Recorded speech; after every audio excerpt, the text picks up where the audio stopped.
Bugun biz sizlar bilan teri ichi inyeksiyasini o'tkazish texnikasini o'rganamiz. Teri ichi inyeksiyasi terining eng go'zal inyeksiyalardan hisoblanib, asosan kasalliklarga tashxis qo'yish va dori moddalariga sezuvchanligini aniqlash uchun o'tkaziladi.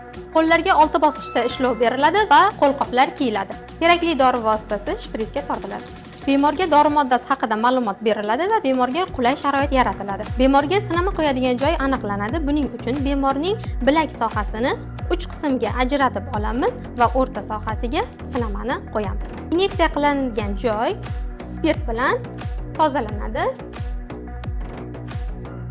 va ignani yuqori kesimi yuqoriga qaratilib, teri birozgina tortiladi va 15 gradus ostida igna teri orasiga kiritiladi. Dori moddasi yuboriladi. Spirtli paxta qo'yilmasdan igna chiqarib olinadi. Sinama qo'yilgan sohani belgilab olamiz va sinama qo'yilgan vaqti yozib qo'yiladi. 20 daqiqadan so'ng qo'yilgan sinamamiz shifokor tomonidan baholanadi. Sinama ijobiy bo'lsa, bemorga dori moddasi yuboriladi. Ishlatilgan bir martalik tibbiy anjomlar klasslarga ajratiladi va utilizatsiyaga yuboriladi.